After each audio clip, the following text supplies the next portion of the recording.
Para pensar en hacer un santo se necesita que hayan transcurrido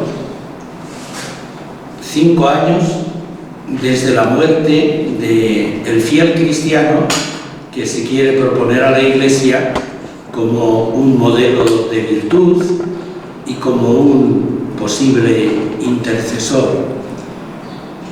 Transcurridos los 5 años, se puede pensar en pedir la iniciación de un proceso, pero para esto pues hace falta en primer lugar que alguien se constituya en actor de una causa, que esa persona o ese grupo que se constituya en actor nombre un postulador y que pues se averigüe si realmente la persona candidata a los altares gozó de fama de santidad en vida, particularmente en los últimos tiempos de su vida, a la hora de la muerte y después de la muerte.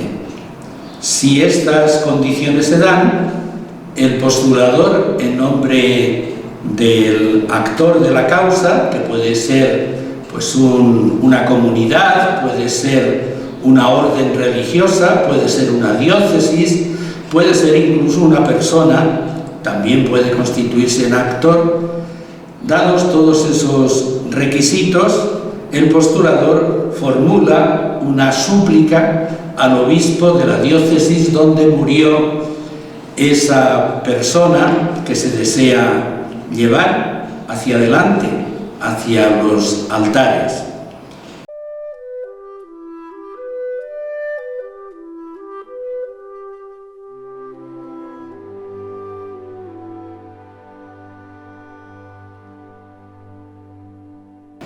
El postulador pues es un técnico nombrado por el actor, tiene que ser una persona que domine el derecho, que domine la teología, que domine la historia también. No hace falta que sea sacerdote, puede ser un religioso, una religiosa, puede ser un seglar, pero puede ser también, naturalmente, un sacerdote religioso. Después de hacer el proceso en la diócesis, que consiste en reunir testimonios de personas que conocieron a ser posible al candidato a los altares, después de haber recogido toda la documentación que pueda servir para formarse un justo concepto sobre el siervo de Dios, después se lleva el proceso a Roma y una vez en Roma se examina el proceso diocesano, se obtiene la validez y ya comienza el trabajo de la positio. La positio viene a equivaler a una tesis de doctorado. Es un trabajo realmente sólido el que hay que llevar a cabo. Hay que hacer un resumen de los testimonios, de los documentos, hay que argumentar en favor de las virtudes, hay que presentar de manera adecuada que existe una fama de santidad y que existe también lo que se llama una fama de signos, es decir, de posibles milagros que siempre los obra Dios, pero por la intercesión del que se desea canonizar. Una vez que está elaborada la positio, se examina y la examinan fundamentalmente unos 8 o 9 teólogos que tienen en sus manos durante varios meses el trabajo, dan sus pareceres y también dan su voto favorable o no favorable a la positio. Y una vez que pasa este trámite, este tribunal de los consultores teólogos, pues ya la positio se somete también al examen y al dictamen de cardenales y obispos que pertenecen a la Congregación para las Causas de los Santos. Una vez que se realizan esas dos votaciones favorables, el tema ya se coloca en manos del Santo Padre para que él determine qué se debe hacer. Y lo normal es que el Papa autorice la proclamación del decreto de virtudes heroicas, es decir, que aquella persona se ha demostrado que ejercitó las virtudes, por lo menos en la última etapa de su vida, en un grado superior al normal. Después hace falta normalmente un milagro para poder proceder a la beatificación, un milagro conseguido del Señor por intercesión de la sierva o del siervo de Dios. Sin embargo, cuando se trata de martirio, no hace falta milagro. Una vez que se aprueba que esa persona sufrió realmente el martirio, que consiste en demostrar que realmente sufrió violentamente la muerte, que fue privado de la vida de manera violenta, que quien lo persiguió, persiguió su fe, odiaba su fe y, movido por ese odio a la fe, dio muerte al siervo de Dios. Y que el siervo de Dios, o siempre la sierva de Dios, pues sufrió esa muerte dando testimonio de Cristo, derramando generosamente su sangre por manifestar ante el mundo que Jesús es el camino, la verdad y la vida para toda la humanidad. Si se trata de un martirio, basta que se autorice el decreto de martirio para que ya pueda establecerse la fecha de la beatificación. Ahora bien, para estos mártires, para poder proceder a la canonización, es decir, a declararlos santos y darlos a la veneración de la Iglesia Universal, para la canonización sí hace falta un milagro, aunque sean mártires. Para los no mártires se necesita el milagro para la beatificación y para la canonización. El milagro puede ser de diferentes tipos.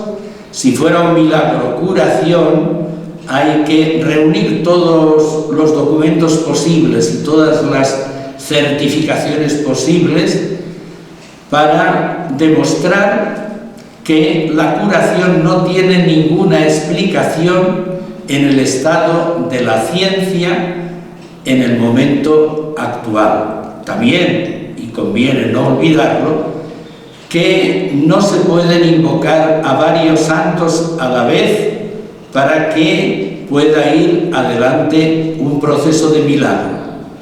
Ha de ser una invocación determinada y exclusiva al siervo de Dios que se desea beatificar o canonizar.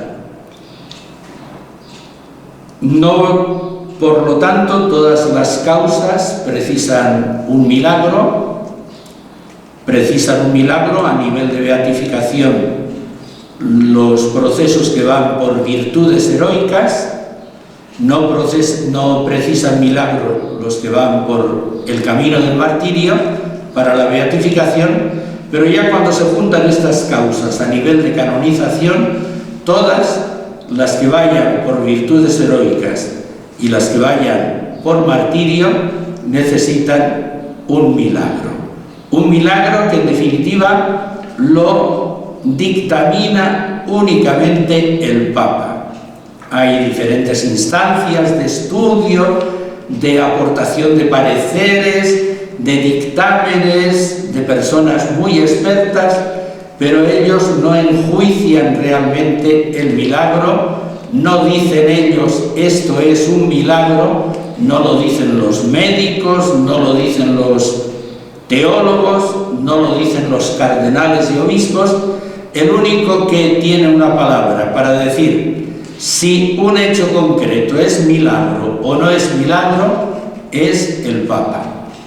Y ya a partir de ahí se puede pensar en la canonización, que es un ofrecer a la persona que ha sufrido el proceso, normalmente durante largo tiempo, se puede ofrecer a la veneración de la Iglesia Universal.